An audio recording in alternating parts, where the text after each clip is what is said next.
Chicago is on the list for what is called Operation Overdrive. Yes, this is the DEA's new initiative to fight drug crimes and also overdoses. And joining us now to talk about it is Luis Agostini from the DEA Chicago Field Division. Luis, thank you for being here. Thank you. Good afternoon.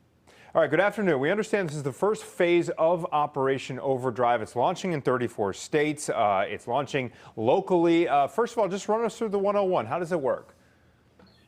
Sure. So this began last fall when the DEA on a national level conducted an intelligence analysis looking at cities across the country where drug-related violent crime as well as drug overdoses were particularly high.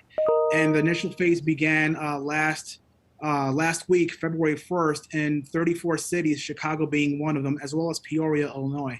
So what we're doing is doubling down, recommitting our efforts to go after the drug trafficking organizations and the drug traffickers and the criminal networks, i.e. gangs, that are working to distribute illegal drugs in our communities. So obviously you saw something here in Chicago that made you very concerned that this is a hot spot. Kind of give us a better idea of exactly what's going on here.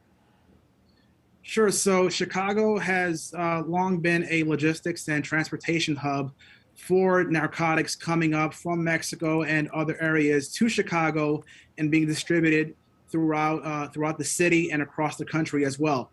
We know that there is a strong cartel presence here in Chicago, and they have a strong relationship with a lot of the criminal networks and gangs here in Chicago that are working to distribute the drugs.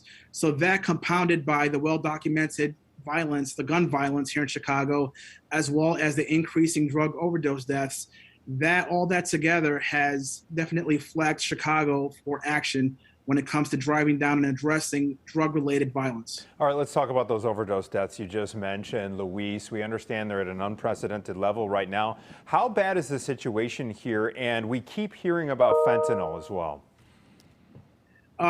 It's here. It's been here for a couple of years, and unfortunately, I think it will get worse before it gets better. But we have a strong relationship with our local law enforcement and prosecution partners, working with CPD, with Cook County Sheriff's Office, with the state police, the HIDTA task force, working to address the fentanyl overdose issue. We know in the last year, over 100,000 Americans died as a result of drug overdose. 2 out of every 3 of those were as a result of fentanyl and synthetic opioids. Here in Cook County, the medical examiner recorded close to 1,500 deaths as a result of fentanyl alone in 2020. And the data that we have for the city of Chicago, I believe it's close to 600 as of October 5th. So again, it's a very, very prevalent issue here in Chicago that we're all hands on deck to address. All right, clearly you've got your work to do. We hope to have you back when we can talk about some results. Luis Agostini, thank you so much for talking to us.